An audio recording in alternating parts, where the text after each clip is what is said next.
मेरा एक संकल्प है, बहुत कठिन है वो। बहुत कठिन इसलिए कि मैं तो कहता हूँ कि एक दिन करना ही है, जल्दी करना है। वो है कि पेट्रोल डीजल को देश से हद्दपार करना है।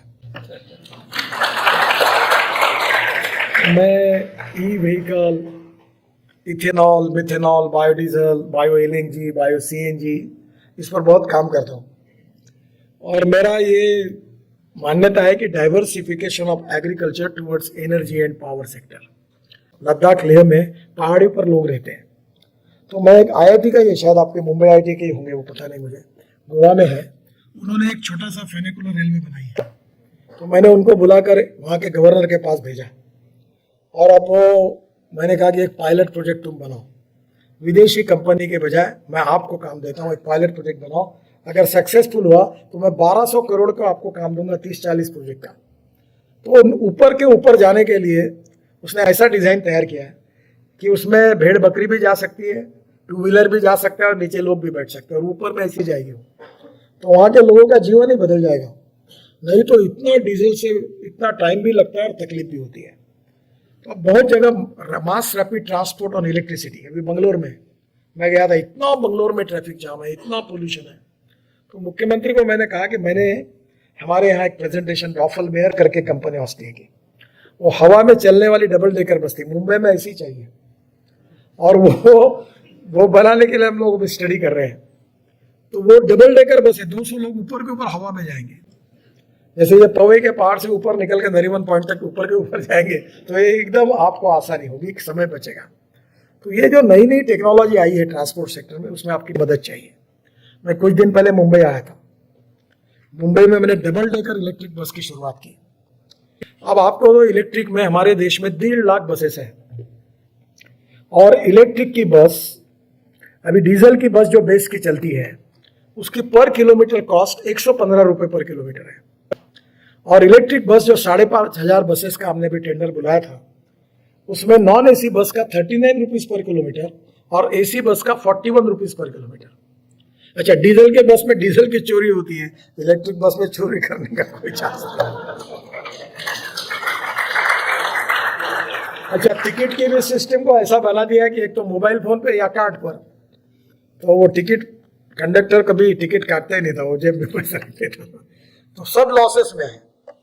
तो मुझे लगता है कि अभी देश में अगर ठीक से हुआ तो 10 लाख बसेस लगेगी इलेक्ट्रिक की, double decker, air condition, luxury buses.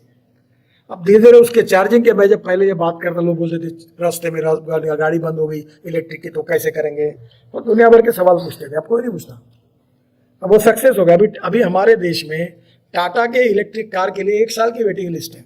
अब लोग मेरे पास आते, तुम्हारी चिट्ठी दो और आउट ऑफ टर्न हमको गाड़ी मिला के दो। अब वो पॉपुलर हो गया, इलेक्ट्रिक पॉपुलर हो गया। अभी एलएनजी का ट्रक मैंने लॉन्च किया पुणे में, उसमें 50% डीजल की तुलना में बचत है, और एक इसमें वो 1400 किलोमीटर चलता है। ब्लू एनर्जी करके कंपनी है उनका, पुणे में मैंने ट्रक लॉन्च किया। अभी मर्सिडीज की इलेक्ट्रिक कार लॉन्च की। अब सब गाड़ियां बदल रही, जो नहीं बदले वो नुकसान ही कर रहे, उनका सेल कम हो गया। और आने वाले समय में ग्रीन हाइड्रोजन या ऐसा फ्यूल होगा कि जो हमारी इंडस्ट्री में केमिकल, फर्टिलाइजर, स्टील, सब इंडस्ट्री के काम में आएगा। हम हाइड्रोजन को एक्सपोर्ट कर सकेंगे।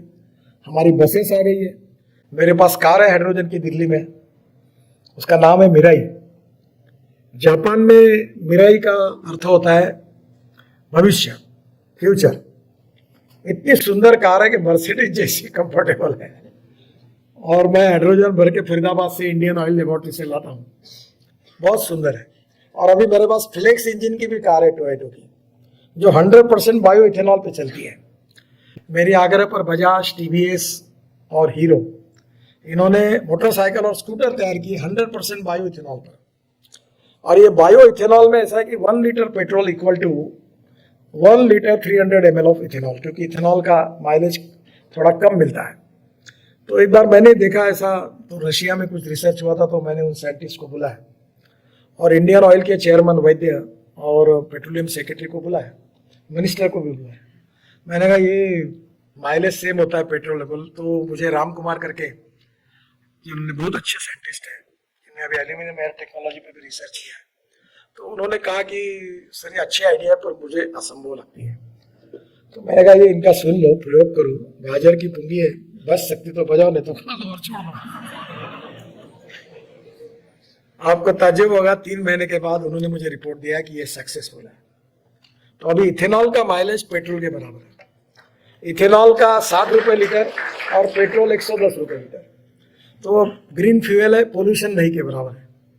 तो अब हमारा देश, हम लोग मोलाइसिस से, BAB मोलाइसिस से, शुगर केन जूस से, ब्रोकन राइस से, फूड ग्रेन से, बाम्बू से, एग्रोवेस्ट से हम इथेनॉल बना सकते हैं। अभी हमने आसाम में एक बाम्बू से बायो इथेनॉल बनाने का प्रोजेक्ट चालू हो गया। और ये जो परली है, दिल्ली वालों को बहुत पॉपुलर है, क्योंकि ये पंजाब हरियाणा में ये जो राइस स्ट्रॉ है, इसको परली बोलते हैं, जो जलाते हैं, जिससे अगर काफ़ी पोल्यूशन होता है।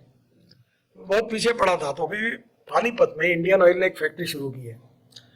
150 ton per day bio bitumen बनता है परली से, और 1 लाख लीटर बायो इथेनॉल बनता है। अब परली से 5 टन, और परली से 1 टन बायो CNG बनता है। उसके भी 15-20 प्रोजेक्ट आ गए। तो मैं जो आपको एजेंडा देकर जा रहा हूं, बाय यूजिंग बायोटेक्नोलॉजी हम लोग इंक्रीज द प्रोडक्टिविटी, और वो प्रोडक्टिविटी जो है वो बायोमास की प्रोडक्टिविटी बढ़ाकर by using biomass, bio CNG, bio energy और ग्रीन हाइड्रोजन कैसे बनाए।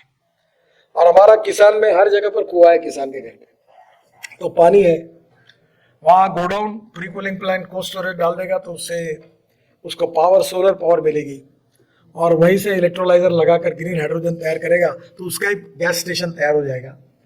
और हम लोग बड़े प्रमाण पर अब ग्रीन हाइड्रोजन की तरफ जा रहे हैं। जो ब्राउन हाइड्रोजन है वो पेट्रोलियम से आता है, और ब्लैक हाइड्रोजन कोल से आता है। और कोल गैसिफिकेशन में भी काफी काम हुआ है। अभी हमारे यहाँ देश में कोल से यूरिया बनता है। अभी एक जगह उड़ीसा में शुरू कर रहे हैं, पर हम देश में 60,000 करोड़ का यूरिया इंपोर्ट करते हैं। हमारे देश में अमोनियम नाइट्रेट की शॉर्टेज है, वो हम इंपोर्ट करते हैं, जो कोल से बना सकते हैं। कोल से DME बनता है, जो हम LPG में ऐड कर सकते हैं। तो जो मैं आपको यही कहूँगा कि we need research, but need based research. हमारे जो इंपोर्ट क्या है उसको ढूंढ लो, और इंपोर्ट के स्वदेशी अल्टरनेटिव आप क्या तैयार कर सकते हैं वो देखो, उसको प्रायोरिटी दो। और मुझे लगता है कि उसमें हमारा एक्सपोर्ट भी बढ़ेगा, इंपोर्ट भी कम होगा, और हमारे देश की इकोनॉमी मजबूत होगी।